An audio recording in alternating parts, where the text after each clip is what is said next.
Yo yo yo, c'est Mr Snipe, on se retrouve aujourd'hui pour une nouvelle vidéo sur ma chaîne.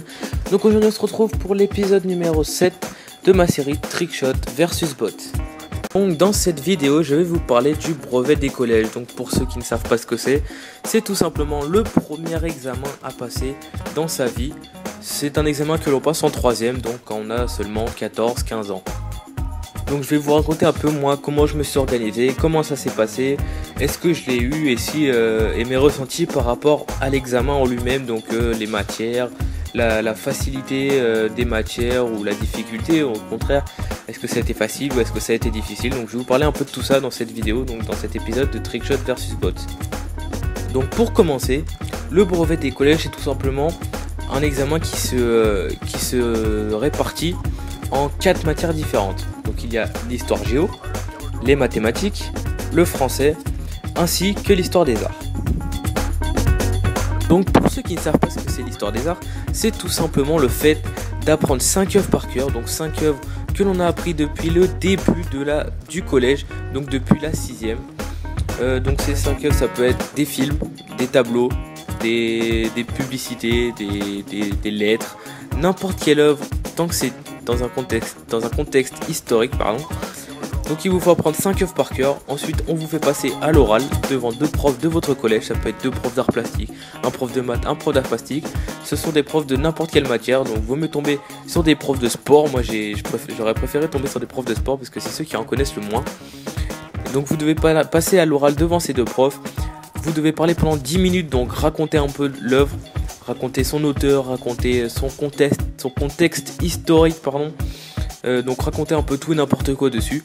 Et ensuite il vous pose des questions pendant 5 minutes pour compléter ce que vous n'avez pas dit ou ce que vous avez peut-être oublié.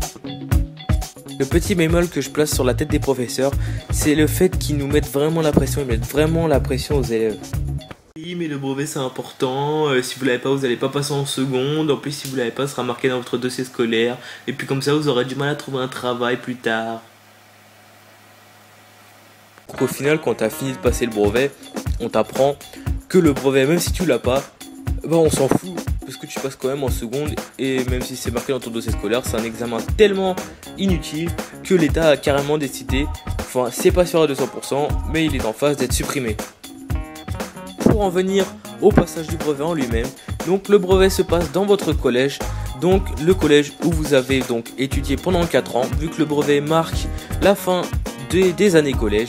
Donc il se passe dans votre collège avec vos profs et vos camarades. Vous êtes répartis par ordre alphabétique et vous êtes placés dans différentes salles en fonction de l'ordre alphabétique.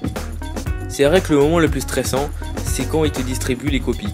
Donc déjà quand tu rentres dans la salle, direct tu t'assois, tu prends ce que tu as dans ton sac, donc ce que tu as besoin. Tu as des trucs interdits, hein. Par exemple en mathématiques, ou non, on va prendre plutôt l'exemple du français. En français, pendant les questions ainsi que la dictée, tu n'as pas besoin, donc tu n'as pas le droit tout simplement au dictionnaire, alors que pendant la rédaction tu en as besoin, ou tu as le droit de le prendre. Du coup ils te font prendre toutes tes affaires que tu as dans ton sac, donc tu peux prendre des gâteaux, des boissons, bien sûr la trousse et tous les stylos qui vont avec, tout le matériel scolaire.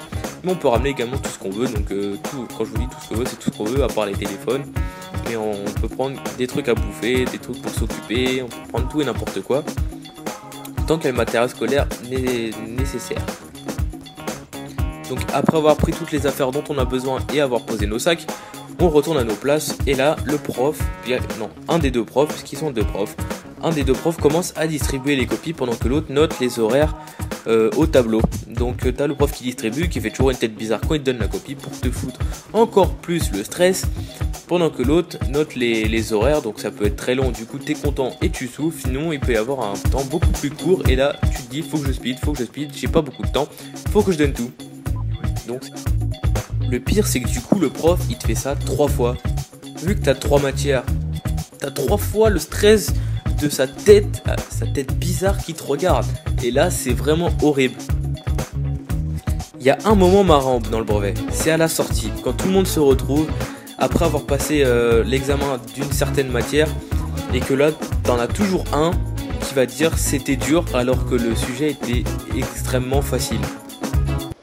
Comment le sujet il était trop facile, hein, pas vrai? J'avoue, il était trop simple. Grave, il était trop facile. Non, Il était dur. Il était dur. Dur. Pour parler des résultats, c'est vrai que c'est vraiment celui-là le moment le plus stressant. C'est que t'as vraiment envie de l'avoir. Même s'il a vraiment pas d'enjeu, t'as envie de l'avoir juste pour pouvoir dire oui, j'ai mon brevet. Donc les résultats sont faits par ton académie. Donc moi personnellement, c'était l'académie de Créteil. Puis les résultats seront affichés devant ton collège. Il y aura marqué ton nom, donc par ordre alphabétique toujours, avec marqué à côté admis ou non. Et une mention, donc la mention si t'en as obtenu une ou pas. Donc moi personnellement j'ai obtenu mon brevet avec mention assez bien, donc je suis vraiment content parce que je m'étais vraiment pas acharné, sur mes révisions, j'ai révisé normalement, on peut pas dire que je me sois défoncé à réviser, donc je suis vraiment content, et puis j'espère que pour tous les autres troisièmes vous avez eu votre brevet, juste pour pouvoir dire j'ai mon brevet, j'ai mon brevet. ciao.